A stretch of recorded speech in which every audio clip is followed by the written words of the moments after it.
Deep డైవ్కి స్వాగతం. Retirement తర్వాత ఆర్థిక భద్రత అనగానే చాలామందికి గుర్తొచ్చేది ఎన్పిఎస్ అంటే నేషనల్ పెన్షన్ సిస్టమ్. దానిపై ఆధారపడతారు కదా. అవును, కరెక్ట్. చాలా పాపులర్ అయింది కూడా. అయితే ఆ డబ్బులు ఎప్పుడు తీసుకోవచ్చు, ఎలా తీసుకోవచ్చు, ఆ రూల్స్ కొంచెం కన్ఫ్యూజింగ్గా అనిపిస్తాయి కొన్నిసార్లు. నిజమే. కొంచెం వివరంగా తెలుసుకోవాల్సిన విషయాలున్నాయి. అందుకే ఈరోజు మనం సరిగ్గా దీనిపైనే దృష్టి పెడుతున్నాం. ఎన్పిఎస్ నుండి ఎలా బయటకు రావడం, అంటే ఎగ్జిట్ అవ్వడం, డబ్బులు విత్డ్రా చేసుకోవడం, దాని గురించిన రూల్స్. మంచి టాపిక్. మన దగ్గర ఆగస్టు 30, 2022 నాటి అధికారిక ఎన్పిఎస్ నియమాల పత్రముంది. దాని ఆధారంగా ముఖ్యమైన పాయింట్స్ చర్చిద్దాం. ఓకే. ఎవరికి ఉపయోగమంటే ముఖ్యంగా రిటైర్మెంట్ దగ్గరలో ఉన్నవాళ్లు, లేదా ముందుగానే ఎన్పిఎస్ నుంచి బయటకు రావాలి అనుకునేవాళ్లు. వాళ్ళకి ఈ రూల్స్పై ఒక క్లారిటీ ఇవ్వడమే మన ఉద్దేశం. అవును. సరే, ఇక వివరంగా పరిశీలిద్దాం. తప్పకుండా. ఈ రూల్స్ అర్థం చేసుకోవడం చాలా ముఖ్యమండి. ఎందుకంటే ఇవి మన రిటైర్మెంట్ తర్వాత లైఫ్ని నేరుగా ఎఫెక్ట్ చేస్తాయి. నిజమే. ఈ డాక్యుమెంట్స్లో ఎగ్జిట్ అంటే ఏంటి, సూపర్ యాన్యువేషన్ అప్పుడు అంటే నార్మల్ రిటైర్మెంట్ అప్పుడు, లేదా ముందే ఎగ్జిట్ అయితే, లేదా దురదృష్టవశాత్తు ఖాతాదారు చనిపోతే ఆయా సందర్భాల్లో బెనిఫిట్స్ ఎలా ఉంటాయి, అన్నీ ఉంటాయన్నమాట. అవును. యాన్యుటీ అంటే ఏంటి, నామినేషన్ ఎందుకంత ముఖ్యం, ఇలాంటివన్నీ క్లియర్గా చెప్తాయి. అయితే ఇది గమనించాలి, మనం చెప్పేది ఒక సారాంశం మాత్రమే. ఫుల్ డీటెయిల్స్ కావాలంటే ఒరిజినల్ పిఎఫ్ఆర్డిఏ రెగ్యులేషన్స్ 2015 ఇంకా సిసిఎస్ ఎన్పిఎస్ అమలు రూల్స్ 2021 చూడాలి. ఓకే. ఇంకో విషయం, ముఖ్యంగా సెంట్రల్ గవర్నమెంట్ అటానమస్ బాడీస్ అంటే సిఏబి ఉద్యోగులుంటారు కదా, అవును, వాళ్లకి కొన్ని సిసిఎస్ రూల్స్ వర్తించకపోవచ్చు. కాబట్టి వాళ్లు తమ మినిస్ట్రీస్ నుంచి క్లారిఫికేషన్ తీసుకోవడం బెటర్. మంచి హెచ్చరిక ఇచ్చారు. సరే, ముందుగా అసలు ఎన్పిఎస్లో ఈ ఎగ్జిట్ అంటే ఏంటి, దాన్ని క్లియర్ చేద్దాం. అవును. ఎగ్జిట్ అంటే సింపుల్గా చెప్పాలంటే ఎన్పిఎస్ కింద మీ పర్సనల్ పెన్షన్ అకౌంట్ని పూర్తిగా క్లోజ్ చేసేయడం. అంతేనా? అంతే. ఇది ఎప్పుడప్పుడు జరగొచ్చు అంటే, ఒకటి సాధారణంగా రిటైర్మెంట్ ఏజ్ అంటే సూపర్ యాన్యుయేషన్ వచ్చినప్పుడు, లేదా దానికంటే ముందే ప్రీమెచ్యూర్ ఎగ్జిట్ అంటాం. ఓకే. లేదా సూపర్ యాన్యుయేషన్ తర్వాత కూడా 75 ఏళ్ల వయస్సు వరకు ఎప్పుడైనా ఎగ్జిట్ అవ్వొచ్చు. ఇంకా ఖాతాదారు మరణించినప్పుడు, లేదా యజమాని వాళ్లను మిస్సింగ్ అని ప్రకటిస్తే. ఓ, అలా కూడానా? అవును. లేదా కొన్ని స్పెసిఫిక్ కారణాల వల్ల సర్వీస్ నుంచి తీసేస్తే, అంటే డిశ్చార్జ్ చేసినప్పుడు. ఇవన్నీ ఎగ్జిట్ కిందకే వస్తాయి. మరి ఈ ఎగ్జిట్ ప్రాసెస్ ఎలా స్టార్ట్ అవుతుంది, ఏం చేయాలి అంటారు? అంటే ఖాతాదారులే ఎగ్జిట్ అవ్వాలనుకుంటే వాళ్ల ఎగ్జిట్ డేట్కి ముందే వాళ్ల నోడల్ ఆఫీస్కి అప్లికేషన్ ఇవ్వాలి. నోడల్ ఆఫీస్ అంటే?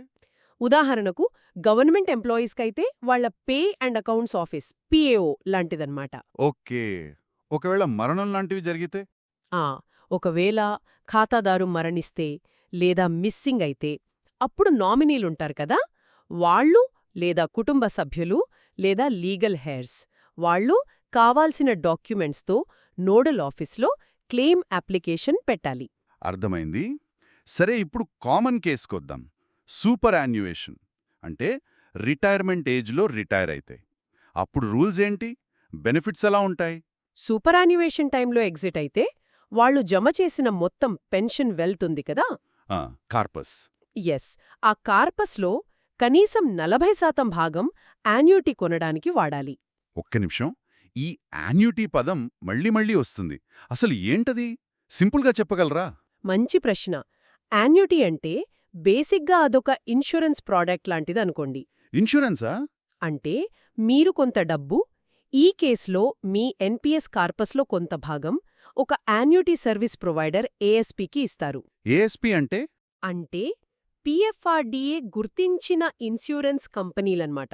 మీరు వాళ్లకి డబ్బిస్తే దానికి బదులుగా ఆ కంపెనీ మీకు లైఫ్ లాంగ్ లేదా ఒక ఫిక్స్డ్ పీరియడ్ వరకు రెగ్యులర్గా నెల నెల అనుకోండి పెన్షన్లాగా డబ్బులిస్తుంది. ఓ, అలాగా. అంటే రిటైర్మెంట్ తర్వాత కూడా ఇన్కమ్ ఉంటుంది. ఎగ్జాక్ట్లీ, అదని మెయిన్ ఉద్దేశ్యం. అర్థమైంది. సో సూపర్ యాన్యుయేషన్లో మినిమం 40% యాన్యుటీకి వెళ్తుంది. మరి మిగతా డబ్బు? ఆ మిగిలిన 60% వరకు దాన్ని లంప్సమ్గా అంటే ఒకేసారి విత్డ్రా చేసుకోవచ్చు. ఓకే.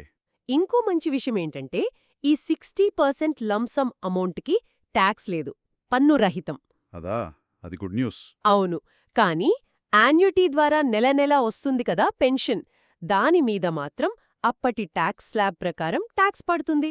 రైట్. ఈ లంప్సమ్ 60% వరకు లేదా యాన్యుటీ కొనడం 40% కనీసం, వీటిని వెంటనే చేయకుండా వాయిదా వేసుకోవచ్చా? డిఫర్మెంట్ అంటారేమో? అవును, డెఫర్ చెయ్యొచ్చు. ఆ అవకాశం ఉంది. ఎలా? ఖాతాదారు కావాలనుకుంటే లంసమ్ విత్డ్రాయల్ని గాని లేదా యాన్యుటీ కొనడాన్ని గాని లేదా రెండింటినీ కూడా 75 ఏళ్ల వయసు వచ్చే వరకు వాయిదా వేసుకోవచ్చు. 75 ఏళ్ల వరకా? ఓకే. దానికోసం సూపర్ యాన్యుయేషన్ డేట్కి కనీసం 15 రోజుల ముందు CRAకి అంటే సెంట్రల్ రికార్డ్ కీపింగ్ ఏజెన్సీకి లేదా NPS ట్రస్ట్కి లెటర్ రాయాలి. అయితే ఇందులో ఏమైనా కండిషన్స్ ఉన్నాయా? ఒకటి గుర్తుంచుకోవాలి, ఇలా వాయిదా వేసుకున్న టైంలో కూడా NPS అకౌంట్కి సంబంధించిన ఛార్జీలు ఫీజులో కటవుతూనే ఉంటాయి. ఓకే. మరి వాయిదా వేసుకున్నాక మధ్యలో మనసు మార్చుకుంటే డబ్బులు తీసుకోవచ్చా లేదా? ఆ టైంలో చనిపోతే? తీసుకోవచ్చు. వాయిదా పీరియడ్లో ఎప్పుడైనా సరే మళ్లీ అప్లై చేసి లంసమ్ తీసుకోవచ్చు లేదా యాన్యుటీ కొనొచ్చు. ఒకవేళ మరణిస్తే? లంసమ్ వాయిదా వేసుకున్న టైంలో చనిపోతే ఆ అమౌంట్ నామినీలకు ఇచ్చేస్తారు. యాన్యుటీ కొనడం వాయిదా వేసుకున్న టైంలో చనిపోతే అప్పుడు డిఫాల్ట్ యాన్యుటీ ఆప్షన్ ఉంటుంది, అది అమలు చేస్తారు. అందరి NPS అకౌంట్లలో లక్షల్లో ఉండకపోవచ్చు కదా. ఒకవేళ జమైన డబ్బు చాలా తక్కువ ఉంటే అప్పుడు కూడా ఈ 40% యాన్యుటీ రూల్ కంపల్సరీనా? లేదు, అక్కడ వెసులుబాటు ఇచ్చారు. ఒకవేళ సూపర్ యాన్యుయేషన్ టైంకి మీ మొత్తం పెన్షన్ కార్పస్ 5 లక్షలు లేదా అంతకంటే తక్కువ ఉందనుకోండి. 5 లక్షలా? అవును, 5 లక్షలు లేదా అంతకంటే తక్కువైతే యాన్యుటీ కొనాల్సిన పనిలేదు, మొత్తం డబ్బుని లంసంగా విత్డ్రా చేసుకోవచ్చు. ఓ, అది బావుంది. కానీ గుర్తుంచుకోవాలి, ఇలా మొత్తం విత్డ్రా చేస్తే ఇక ఆ తర్వాత NPS కింద ఎలాంటి పెన్షన్ గానీ వేరే బెనిఫిట్స్ గానీ రావు, ఆ హక్కు పోతుంది. రైట్. ఇంకో ప్రశ్న. 60 ఏళ్లు వచ్చేశాయి, రిటైర్ అయిపోయారు, కానీ ఉద్యోగం చేయట్లేదు. అయినా కూడా NPS అకౌంట్ని కంటిన్యూ చేయొచ్చా? అంటే ఇంకా కంట్రిబ్యూట్ చేయొచ్చా? చెయ్యొచ్చు, ఆ ఆప్షన్ కూడా ఉంది. 60 ఏళ్లు దాటినా 75 ఏళ్ల వయసు వరకు NPS అకౌంట్లో కంట్రిబ్యూట్ చేస్తూ కంటిన్యూ అవ్వొచ్చు. దీనికి కూడా ముందు చెప్పాలా? అవును, దీనికి కూడా 15 రోజుల ముందు ఇన్ఫార్మ్ చేయాలి. అయితే ఇలా కంటిన్యూ చేయాలని డిసైడ్ అయితే వాళ్ల ప్రాన్ నంబర్ అంటే permanent retirement account number government sector నుంచి ఆల్ సిటిజన్స్ కేటగిరీకి మారుతుంది. ఓ, దానికి సంబంధించిన ఛార్జీలు కూడా అప్లై అవుతాయి. ఇంకో ముఖ్య విషయం ఏంటంటే, ఏంటది? ఇలా కంటిన్యూయేషన్ ఆప్షన్ తీసుకుంటే ఆ తర్వాత లంప్సమ్ లేదా యాన్యుటీ కొనడాన్ని వాయిదా వేసుకునే అవకాశం ఉండదు. ఓకే, అంటే ఆ డెఫర్మెంట్ ఆప్షన్ పోతుంది. అవును, కానీ ఈ కంటిన్యూయేషన్ పీరియడ్లో ఎప్పుడైనా ఎగ్జిట్ అవ్వచ్చు. Got it. సరే, సూపర్ యాన్యుయేషన్ కాకుండా వేరే కారణాల వల్ల సర్వీస్ నుంచి బయటకు వస్తే డిశ్చార్జ్ ఫ్రమ్ సర్వీస్ అన్నారు కదా, ఉదాహరణకు స్పెషల్ VRS తీసుకున్నా లేదా హెల్త్ ప్రాబ్లమ్స్ వల్ల రిటైర్ అయినా, అప్పుడేం రూల్స్? CCS NPS అమలు రూల్స్ 2021లో కొన్ని కారణాలు చెప్పారు. అంటే 20 ఏళ్ల సర్వీస్ పూర్తి కావడం, ఫండమెంటల్ రూల్ 56 కింద benefits, special VRS, ill health, disability, లేదా మీ ఆర్గనైజేషన్ వేరే సంస్థలో కలిసిపోయి అక్కడ NPS లేకపోవడం, ఇలాంటివన్నమాట. ఓకే. ఇలాంటి కారణాలతో సర్వీస్ నుంచి ఎగ్జిట్ అయితే దాన్ని కూడా నార్మల్ ఎగ్జిట్గానే చూస్తారు. అంటే బెనిఫిట్స్ ఏముంటాయా? దాదాపుగా అంతే, సూపర్ యాన్యుయేషన్ లాగే. కనీసం 40% యాన్యుయిటీ, మిగతా 60% వరకు లంసమ్. అయితే ఇక్కడొక డౌట్. ఒకవేళ ఎంప్లాయర్ అంటే యజమాని ఈ సందర్భాల్లో ఏదైనా పెన్షనరీ రిలీఫ్ ఇచ్చారనుకోండి, గ్రాట్యుటీ లాంటిది, అప్పుడు NPS కార్పస్పై ఎఫెక్ట్ ఉంటుందా? ఇది చాలా కీలకమైన పాయింట్ అడిగారు. యజమాని గనక అలాంటి పెన్షనరీ రిలీఫ్ ఇస్తే సర్వీస్ రూల్స్ ప్రకారం NPS అకౌంట్లో జమైన కార్పస్ ఉంది కదా, అందులో ముఖ్యంగా ఎంప్లాయర్ కాంట్రిబ్యూషన్, దానిపై వచ్చిన రిటర్న్స్, ఓకే, ఆ భాగాన్ని లేదా మొత్తం అమౌంట్ని ఆ రిలీఫ్తో సర్దుబాటు చేసుకునే హక్కు లేదా తమకు ట్రాన్స్ఫర్ చేసుకునే హక్కు యజమానికి ఉంటుంది. ఓ మై గాడ్, అంటే మన కార్పస్ తగ్గిపోతోందా? యజమాని వాటా వరకు సర్దుబాటు చేసే హక్కు వాళ్లకు ఉంటుంది. అలా పోగా ఇంకా ఏమైనా మిగిలితే అది మీకు లంసంగా ఇస్తారు. ఇది చాలామందికి తెలిసుండదు. అవును, ఇది తెలుసుకోవడం ముఖ్యం. ఇప్పటిదాకా నార్మల్ ఎగ్జిట్ గురించి చాలా వివరంగా మాట్లాడాం. కానీ అందరూ రిటైర్మెంట్ ఏజ్ వరకు ఆగరు కదా, జాబ్ రిజైన్ చేయడం వలనో వేరే కారణాల వలనో సూపర్ యాన్యుయేషన్ ఏజ్ రాకముందే ఎన్పీఎస్ నుంచి బయటకు రావాల్సొస్తే అవును. దాన్ని ప్రీమెచ్యూర్ ఎగ్జిట్ అంటారు కదా. అప్పుడు పరిస్థితేంటి? రూల్స్ చాలా డిఫరెంట్గా ఉంటాయా?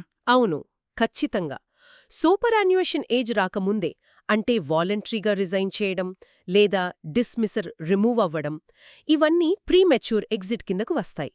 ఇక్కడ రూల్స్ చాలా చాలా భిన్నంగా ఉంటాయి. ఎలా?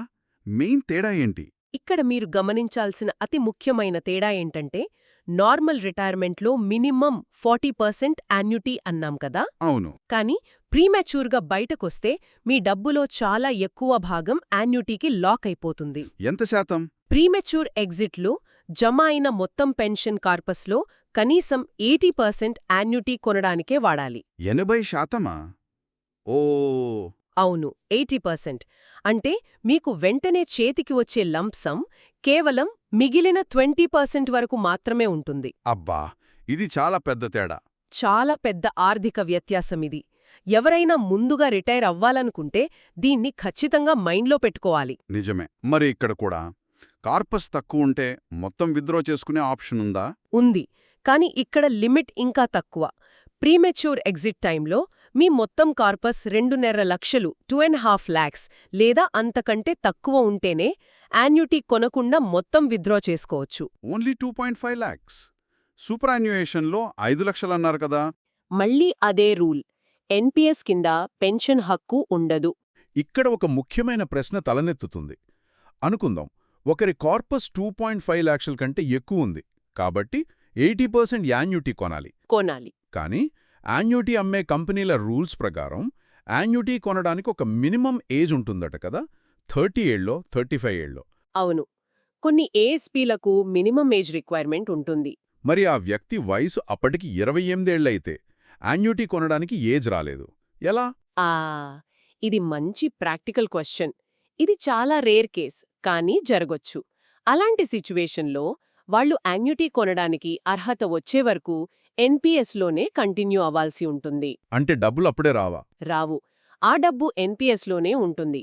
ఎప్పుడైతే ఆ మినిమం ఏజ్ వస్తుందో అప్పుడు వెంటనే వాళ్ళు ఆ 80% కార్పస్తో యాన్యుటీ కొనాలి. ఓకే, ఇది కొంచెం ట్రిక్కీగా ఉందే. అవును. సరే, ఇక దురదృష్టవశాత్తు ఒకవేళ ఖాతాదారు సూపర్ యాన్యుయేషన్ ఏజ్ రాకముందే మరణిస్తే అప్పుడు వాళ్ల ఫ్యామిలీకి లేదా నామినీలకు ఎన్పీఎస్ డబ్బులు ఎలా వస్తాయి? ఇది కూడా దాదాపుగా ప్రీమెచ్యూర్ ఎగ్జిట్ రూల్స్ లాగే ఉంటుంది. అంటే 80% యాన్యుటీలా? అవును. మరణం సంభవిస్తే జమ అయిన మొత్తం కార్పస్లో కనీసం 80% యాన్యుటీ కోసం కేటాయించాలి. ఈ యాన్యుటీని కుటుంబ సభ్యులకు ఒక నిర్దిష్ట ఆర్డర్లో ఇస్తారు. మిగిలిన 20% వరకు లంసంగా నామినీలు లేదా లీగల్ హెయిర్స్కి చెల్లిస్తారు. మరి ఈ కేసులో నామినీలు మొత్తం విత్డ్రా చేసుకునే ఆప్షన్ ఉందా యాన్యుటీ వద్దు అనుకుంటే? ఉంది. ఇక్కడ మళ్ళీ సూపర్ యాన్యుయేషన్ లాంటి రూల్ వర్తిస్తుంది. చనిపోయే టైంకి ఖాతాదారు కార్పస్ 5 లక్షలు లేదా అంతకంటే తక్కువుంటే. ఓకే, ఇక్కడ 5 లక్షలు. అవును, 5 లక్షలు లేదా తక్కువైతే నామినీలు, వారసులు యాన్యుటీ కొనకుండా మొత్తం డబ్బు విత్డ్రా చేసుకునే ఆప్షన్ ఉంది. గుడ్. కానీ అలా చేస్తే మళ్ళీ అదే కండిషన్. ఫ్యామిలీ మెంబర్స్కి ఎన్పీఎస్ కింద ఫ్యూచర్లో పెన్షన్ యా యాన్యుటీ రాదు. రైట్. ఒకవేళ ఎన్పీఎస్ అకౌంట్కి సరిగ్గా నామినేషన్ చెయ్యలేదు అనుకోండి, లేదా చేసిన నామినీ అందుబాటులో లేరు, అప్పుడేంటి పరిస్థితి? డబ్బు ఎవరికి పోతుంది? ఇది చాలా చాలా ఇంపార్టెంట్ పాయింట్. ఎన్పీఎస్లో కరెక్ట్, వ్యాలిడ్ నామినేషన్ లేకపోతే ఎంప్లాయర్ దగ్గర సర్వీస్ రికార్డ్స్ ఉంటాయి కదా, అందులో వేరే టర్మినల్ బెనిఫిట్స్కి అంటే గ్రాట్యుయిటీ, లీవ్ ఎన్కాష్మెంట్ లాంటి వాటికి చేసిన నామినేషన్ని కన్సిడర్ చేస్తారు. ఓ, అలా కూడా చేస్తారా? అవును. అది కూడా లేదు అనుకుంటే అప్పుడు లీగల్ హెయిర్స్ అంటే చట్టపరమైన వారసులకు లీగల్ ప్రొసీజర్ ఫాలో అయ్యాక ఆ అమౌంట్ ఇస్తారు. ఓకే. ఖాతాదారు మరణించినప్పుడు కూడా ఎంప్లాయర్ ఫ్యామిలీకి ఏదైనా పెన్షనరీ రిలీఫ్, ఫ్యామిలీ పెన్షన్ లాంటిది ఇస్తే ఎన్పీఎస్ కార్పస్ని సర్దుబాటు చేసుకుంటారా? చేసుకుంటారు. యజమాని గనక ఫ్యామిలీకి అలాంటి రిలీఫ్ ఇస్తే సర్వీస్ రూల్స్ ప్రకారం ఎన్పీఎస్ కార్పస్లో యజమాని వాటాను అడ్జస్ట్ చేసుకునే హక్కు వాళ్లకుంటుంది. మిగిలిన అమౌంట్ ఏదైనా ఉంటే నామినీలకు, వారసులకు ఇస్తారు. ఇది కూడా గుర్తుపెట్టుకోవాలి. సరే, ఇంకో సిచ్యువేషన్. ఖాతాదారు కనిపించకుండా పోతే మిస్సింగ్. ఇది చాలా రేర్గా జరిగే బాధాకరమైన విషయం. అప్పుడు ఎన్పీఎస్ రూల్స్ ఏంటి? అవును, చాలా సెన్సిటివ్ ఇష్యూ ఇది. ఖాతాదారు కనిపించకుండా పోయి ఎంప్లాయర్ వాళ్లను మిస్సింగ్ అని డిక్లేర్ చేస్తే ఇమ్మీడియట్ రిలీఫ్గా జమైన కార్పస్లో 20% లంసంగా నామినీలకు వారసులకు ఇస్తారు. ఓన్లీ 20%? అవును, ముందుగా 20%. ఆ తర్వాత ఇండియన్ ఎవిడెన్స్ యాక్ట్ ప్రకారం ఆ వ్యక్తి చనిపోయినట్లు లీగల్గా కన్ఫర్మ్ అయ్యాక సాధారణంగా దీనికి 7 ఏళ్లు పడుతుంది. 7 ఏళ్లా? అవును. ఆ తర్వాత మిగిలిన 80% అమౌంట్తో కంపల్సరిగా డిఫాల్ట్ యాన్యూటీ కొనాలి. ఆ పెన్షన్ ఫ్యామిలీ మెంబర్స్కి అందేలా చూస్తారు. ఓకే, అర్థమైంది. ఇప్పటిదాకా ఫుల్ ఎగ్జిట్ గురించే మాట్లాడాం. కానీ కొన్నిసార్లు జాబ్ చేస్తూనే మధ్యలో అర్జెంటుగా డబ్బు అవసరం పడొచ్చు కదా. అలాంటి టైంలో ఎన్పీఎస్ అకౌంట్ నుంచి కొంత డబ్బు పార్షియల్గా తీసుకునే అవకాశం ఉందా? ఉంది. ఆ అవకాశం కల్పించారు. ఎన్పీఎస్ సబ్స్క్రైబర్స్కి కొన్ని స్పెసిఫిక్ ఎమర్జెన్సీ సిచ్యువేషన్స్లో పార్షియల్ విత్డ్రాల్ అలౌడ్. ఎంత తీసుకోవచ్చు? ఎన్నిసార్లు? ఎప్పుడు నుంచి? ఎప్పుడైతే మీరు పార్షియల్ విత్డ్రాల్కి అప్లై చేస్తున్నారో ఆ డేట్ నాటికి మీరు కట్టిన సొంత కాంట్రిబ్యూషన్స్ ఉన్నాయి కదా, ఎంప్లాయీస్ కాంట్రిబ్యూషన్, ఆ, దాంట్లో 25% వరకు మాత్రమే తీసుకోవచ్చు. ఓన్లీ నా కంట్రిబ్యూషన్లో 25%? అవును. ఇక్కడ గమనించాలి, ఎంప్లాయర్ కాంట్రిబ్యూషన్ని గానీ లేదా మీ కాంట్రిబ్యూషన్స్ పై వచ్చిన రిటర్న్స్ని గానీ లెక్కలోకి తీసుకోరు. కేవలం మీ సొంత కాంట్రిబ్యూషన్లో పావువంతు. ఓకే, ఇన్నిసార్లు తీసుకోవచ్చు? మొత్తం మీ ఎన్పీఎస్ మెంబర్షిప్ పీరియడ్లో మాక్సిమం 3 సార్లు మాత్రమే ఇలా పార్షియల్గా విత్డ్రా చేయొచ్చు. 3 సార్లేనా? అంతే. మొదటిసారి విత్డ్రా చేయాలంటే మీరు ఎన్పీఎస్లో జాయిన్ అయి కనీసం 3 ఏళ్లు పూర్తి కావాలి. ఓకే, 3 ఏళ్ల తర్వాత. మరి రెండోసారి మూడోసారి తీసుకోవడానికి మధ్య గ్యాప్ ఉండాలా? స్పెసిఫిక్ టైం గ్యాప్ ఏమీ లేదు. కానీ రెండోసారి విత్డ్రా చేసేటప్పుడు మొదటి విత్డ్రాయల్కి రెండో విత్డ్రాయల్కి మధ్యలో మీరు కొత్తగా కట్టిన సొంత కంట్రిబ్యూషన్స్ ఉంటాయి కదా, వాటిల్లో 25% వరకు మాత్రమే వస్తుంది. Got it. ఇక్కడే ఇది నిజంగా ఆసక్తికరంగా మారుతుంది. అసలు ఏ కారణాల కోసం ఈ పార్షియల్ విత్డ్రాయల్ చేయొచ్చు? ఏ అవసరానికి పడితే అవసరానికి తీసుకోవచ్చా? లేదు, అన్నింటికీ కాదు. కొన్ని చాలా స్పెసిఫిక్ ఇంపార్టెంట్ రీజన్స్కి పర్మిషన్ ఉంది. అవేంటి? చెప్తాను. 1, పిల్లల హయ్యర్ ఎడ్యుకేషన్ కోసం, దత్తత తీసుకున్న పిల్లలకు కూడా వర్తిస్తుంది. ఓకే. 2, పిల్లల పెళ్లి ఖర్చుల కోసం, ఇక్కడ కూడా దత్తత పిల్లలతో సహా. రైట్. 3, సొంత ఇల్లు లేదా ఫ్లాట్ కొనడానికి లేదా కట్టుకోవడానికి. ఇది మీ పేరు మీద గాని స్పౌస్తో జాయింట్గా గాని ఉండాలి. ముఖ్యంగా ఇది మీ ఫస్ట్ హోమ్ అయి ఉండాలి, పూర్వీకుల ఆస్తి కాకుండా. ఓకే, ఫస్ట్ హోమ్ కండిషన్ ఉంది. ఇంకా 4, కొన్ని స్పెసిఫిక్ సీరియస్ ఇల్నెసెస్ ట్రీట్మెంట్ కోసం. లిస్ట్ ఉంది: cancer, kidney failure, major organ transplant, stroke, paralysis, heart problems, coma, accidents. ఇలా 15 రకాల జబ్బులు మెన్షన్ చేశారు. ఇది ఎవరి కోసం? ఇది మీకోసం, మీ స్పౌస్, పిల్లలు లేదా మీమీద ఆధారపడిన తల్లిదండ్రుల ట్రీట్మెంట్ కోసం కూడా వాడుకోవచ్చు. ఓకే. 5, ఒకవేళ సబ్స్క్రైబర్కే ఏదైనా డిసెబిలిటీ వస్తే దానివల్ల అయ్యే మెడికల్ ఖర్చుల కోసం. 6, స్కిల్ డెవలప్మెంట్ లేదా రీస్కిల్లింగ్, అంటే కొత్త స్కిల్స్ నేర్చుకోవడానికి అయ్యే ఖర్చుల కోసం.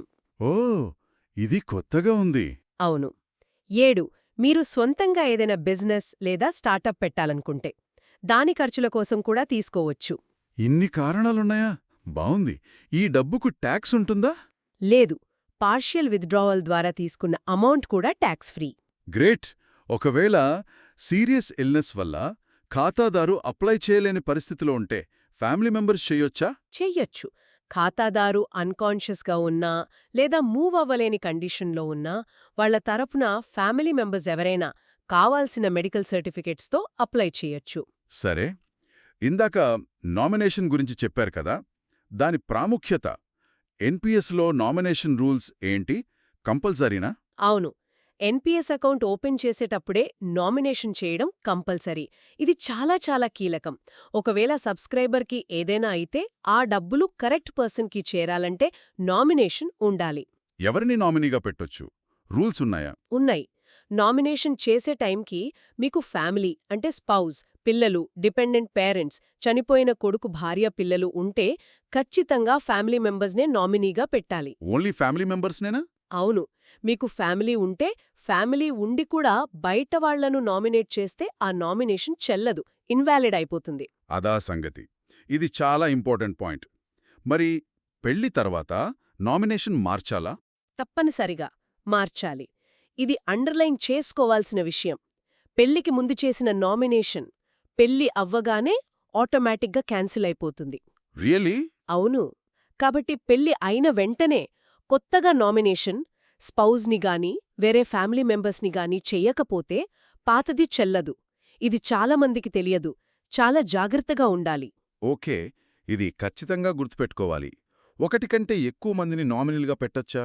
మైనర్ని పెట్టొచ్చా? పెట్టొచ్చు. ఎంతమందినైనా నామినేట్ చెయ్యొచ్చు. కాని వాళ్లకిచ్చే షేర్స్ మొత్తం 100% అవ్వాలి. మైనర్ని కూడా నామినీగా పెట్టొచ్చు. కాని వాళ్ల తరపున డీల్ చేయడానికి ఒక మేజర్ గార్డియన్ని కూడా అపాయింట్ చెయ్యాలి. ఈ నామినేషన్ని మార్చుకోవచ్చా? ఎప్పుడైనా ఎన్నిసార్లైనా మార్చుకోవచ్చు.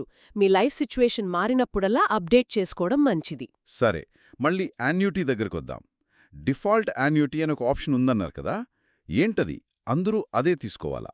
డిఫాల్ట్ యాన్యుటీ అనేది పిఎఫ్ఆర్డీఏ సజెస్ట్ చేసిన ఒక స్టాండర్డ్ ప్లాన్ అన్నమాట. దాని ప్రకారమేంటంటే సబ్స్క్రైబర్కి, వాళ్ల స్పౌస్కి ఉంటే ఇద్దరికీ లైఫ్ లాంగ్ పెన్షన్ వస్తుంది. ఓకే. వాళ్ళిద్దరూ చనిపోయాక యాన్యుటీ కొనడానికి పెట్టిన అసలు అమౌంట్, పర్చేస్ ప్రైజ్ వెనక్కి వస్తుంది. ఆ డబ్బుతో ఫ్యామిలీ మెంబర్స్కి ఆర్డర్ ప్రకారం ముందు డిపెండెంట్ తల్లి, తర్వాత డిపెండెంట్ తండ్రి మళ్లీ యాన్యుటీ కొంటారు. వాళ్లు కూడా లేకపోతే అప్పుడు మిగిలిన డబ్బు పిల్లలకు, వారసులకు ఇచ్చేస్తారు. ఇది కాంప్రహెన్సివ్గా ఉంది. మరి ఇదే తీసుకోవాలా? లేదు. నార్మల్ ఎగ్జిట్ కేసుల్లో సూపర్ యాన్యుయేషన్, డిశ్చార్జ్ ఇది కంపల్సరీ కాదు. సబ్స్క్రైబర్స్ పిఎఫ్ఆర్డీఏ ఎంపానల్ చేసిన ఏఎస్పీలున్నాయి కదా, యాన్యుటీ సర్వీస్ ప్రొవైడర్లు. అవును, ఇన్సూరెన్స్ కంపెనీలు. ఎస్. ప్రస్తుతం 14 కంపెనీలున్నాయి. LIC, SBI life, HDFC life, ICICI pru లాంటివి. వాళ్ల దగ్గర వేరే యాన్యుటీ ప్లాన్స్ కూడా ఉంటాయి. వాటిలో నచ్చింది కూడా సెలెక్ట్ చేసుకోవచ్చు. ఎలాంటి ప్లాన్స్ ఉంటాయి జనరల్గా? చాలా రకాలుంటాయి. కొన్ని మెయిన్వి చెప్తాను. Life long pension, purchase price రిటర్న్తో లేదా లేకుండా, ఒక fixed period 5, 10, 15, 20 years, guaranteed pension, ఆ తర్వాత లైఫ్ లాంగ్, స్పౌస్కి కూడా పెన్షన్ వచ్చేలా 50% లేదా 100%, జాయింట్ లైఫ్ ప్లాన్స్, ప్రతి ఏడూ పెన్షన్ కొంచెం పెరిగే ప్లాన్స్, ఇలా చాలా ఉంటాయి. అన్ని కంపెనీలు అన్నీ ఇస్తాయా? చెప్పలేం. ప్రతి ఏఎస్పీ అన్ని ప్లాన్స్ ఇవ్వకపోవచ్చు. ఇంకా వాళ్ల రేట్లు కూడా మారతాయి. అంటే మీరు పెట్టే డబ్బుకి ఎంత పెన్షన్ వస్తుందనేది కంపెనీని బట్టి, ప్లాన్ని బట్టి మారుతుంది. వీటినెలా కంపేర్ చేసుకోవాలి? సిఆర్ఏల వెబ్సైట్స్, క్యామ్స్, కేఫిన్టెక్, ప్రోటియన్ లో కంపారిజన్ టూల్స్ ఉంటాయి. లేదా నేరుగా ఏఎస్పీల వెబ్సైట్స్లో కూడా చెక్ చేయొచ్చు. ఓకే. ఒకసారి యాన్యుటీ ప్లాన్ కొన్నాక దాన్ని మార్చొచ్చా లేదా క్యాన్సిల్ చేయొచ్చా? సాధారణంగా కుదరదు. యాన్యుటీ కొనడం అనేది ఆల్మోస్ట్ ఫైనల్ డెసిజన్ లాంటిది. కొన్నాక ఇన్సూరెన్స్ కంపెనీ ఒక ఫ్రీ లుక్ పీరియడ్ ఇస్తుంది, కొన్ని రోజులు. ఆ టైంలో మార్చొచ్చా? ఆ టైంలోపు అయితే మార్చడానికి లేదా క్యాన్సిల్ చేయడానికి వీలుంటుంది. అది దాటితే ఇంక మార్చడం కుదరదు. అందుకే యాన్యుటీ సెలెక్ట్ చేసుకునే ముందే చాలా జాగ్రత్తగా అన్ని ఆప్షన్స్ చూసుకోవాలి. ఓకే, చాలా కేర్ఫుల్గా ఉండాలి. ట్యాక్స్ల గురించి ఇందాక కొంచెం చెప్పారు. టైర్ 1 కాకుండా టైర్ 2 అకౌంట్ నుంచి డబ్బు తీస్తే ట్యాక్స్ ఉంటుందా? అవును. టైర్ 2 అనేది వాలంటరీ సేవింగ్స్ అకౌంట్. దానికి టైర్ 1 లాగా స్పెషల్ ట్యాక్స్ బెనిఫిట్స్ విత్డ్రాల్ అప్పుడు లేవు. అంటే టైర్ 2 నుంచి ఎప్పుడైనా ఎంతైనా అకౌంట్లో బ్యాలెన్స్ ఉన్నంతవరకు విత్డ్రా చేసుకోవచ్చు. కానీ అలా విత్డ్రా చేసినప్పుడు వచ్చే లాభాలుంటాయి కదా, వాటి మీద అప్పటి రూల్స్ ప్రకారం ట్యాక్స్ కట్టాలి. ఓకే. టైర్ 1 క్లోజ్ చేస్తే టైర్ 2 కూడా క్లోజ్ అవుతుందా? అవును. టైర్ 1 అకౌంట్ క్లోజ్ అయితే టైర్ 2 కూడా ఆటోమేటిక్గా క్లోజ్ అయిపోతుంది. రైట్. సెంట్రల్ గవర్నమెంట్ ఎంప్లాయీస్కి tier 2 tax saver scheme TTS అని ఒకటుందన్నారు. దాని రూల్స్ ఏంటి క్విక్గా? అది కేవలం సెంట్రల్ గవర్నమెంట్ ఎంప్లాయీస్కి మాత్రమే. వాళ్లకి టైర్ 1 అకౌంట్ ఉంటే అందులో కట్టిన డబ్బు మీద సెక్షన్ 80C కింద ట్యాక్స్ బెనిఫిట్ తీసుకోవచ్చు, 1.5 lakhs లిమిట్లో. ఓకే. కానీ దీనికి 3 ఏళ్ల లాకిన్ పీరియడ్ ఉంటుంది. ఆ 3 ఏళ్లు డబ్బులు తీయడానికి లేదు. టైర్ 1 నుంచి ఎగ్జిట్ అయినా సరే ఈ లాకిన్ పూర్తి కాకుండా టీటీఎస్ డబ్బులు రావు. Okay, 3 years lock in. Got it. చివరిగా ఒక్క విషయం. ఇందాక ఎంప్లాయర్ ఉద్యోగి ఎన్పిఎస్ డబ్బును నిలిపివేయొచ్చు విత్హోల్డ్ అన్నారు కదా, అవును. అది కేవలం ఆ పెన్షనరీ రిలీఫ్ అడ్జస్ట్మెంట్ కోసమేనా లేక వేరే కారణాల వల్ల కూడా చేయొచ్చా? ముఖ్యంగా స్టేట్ గవర్నమెంట్స్ విషయంలో ఒకవేళ ఎంప్లాయీ వల్ల గవర్నమెంట్కి ఏదైనా ఫైనాన్షియల్ లాస్ జరిగి అది ఎంక్వైరీలో ప్రూవ్ అయితే ఆ లాస్ని రికవర్ చేసుకోవడానికి ఎంప్లాయర్ గవర్నమెంట్ వాళ్ళు కట్టిన కాంట్రిబ్యూషన్స్ వాటి మీదొచ్చిన రిటర్న్స్ని విత్హోల్డ్ చేసే రైట్ ఉంటుంది. ఓ, ఈ విషయాన్ని వాళ్ళు సూపరాన్యుయేషన్ డేట్కి ముందే ఎన్పిఎస్ ట్రస్ట్కి చెప్పాలి. ఎంక్వైరీ పూర్తయి ఫైనల్ ఆర్డర్స్ వచ్చే వరకు ఆ అమౌంట్ రిలీజ్ చెయ్యరు. అర్థమైంది. అద్భుతం. ఈరోజు మనం ఎన్పిఎస్ ఎగ్జిట్, విత్డ్రాయల్ రూల్స్పై చాలా డీప్గా వెళ్ళాం. నార్మల్ ఎగ్జిట్కి, ప్రీమెచ్యూర్ ఎగ్జిట్కి మధ్యున్న ఇంపార్టెంట్ డిఫరెన్సెస్, యాన్యుటీ అవసరం, దాని రకాలు, partial withdrawal options, nomination importance, tax విషయాలు, ఇలా ఎన్నో కాంప్లికేటెడ్ పాయింట్స్ని సింపుల్గా అర్థం చేసుకునే ప్రయత్నం చేశాం. అవును, చాలా కవర్ చేశాం. ఎవరైతే తమ రిటైర్మెంట్ ప్లానింగ్లో ఎన్పిఎస్ని ఒక ముఖ్యమైన భాగంగా చూస్తున్నారో వాళ్ళందరికీ ఈ సమాచారం ఉపయోగపడుతుందని ఆశిస్తున్నాను. ఖచ్చితంగా. ఈ రూల్స్ తెలుసుకోవడమే కాదు, వాటి లాంగ్ టర్మ్ ఇంప్లికేషన్స్ని కూడా ఆలోచించుకోవాలి. ముఖ్యంగా యాన్యుటీ సెలెక్షన్ విషయంలో అస్సలు తొందరపడకూడదు. నిజమే. డీటెయిల్స్ని వెంటనే అప్డేట్ చేసుకోవడం చాలా అవసరం. చిన్న నెగ్లిజెన్స్ కూడా ఫ్యూచర్లో ప్రాబ్లమ్స్ క్రియేట్ చేయొచ్చు. అయితే ఇదంతా ఏం సూచిస్తోంది? ఒక చివరి ఆలోచన. డిఫాల్ట్ యాన్యుటీ ఆప్షన్ అనేది ఫ్యామిలీకొక స్టాండర్డ్ సేఫ్టీ నెట్ లాంటిది. అది మంచిదే. కానీ యాన్యుటీ అనేది లైఫ్ లాంగ్ వచ్చే ఇన్కమ్కి సంబంధించిన డీల్ కదా. అవును. మరి వేర్వేరు కంపెనీల రేట్స్లో తేడాలుంటాయన్నారు. అలాంటప్పుడు కేవలం డిఫాల్ట్ ఈజీగా ఉంది కదా అని దానికే వెళ్ళిపోవడం ఎంతవరకు కరెక్ట్?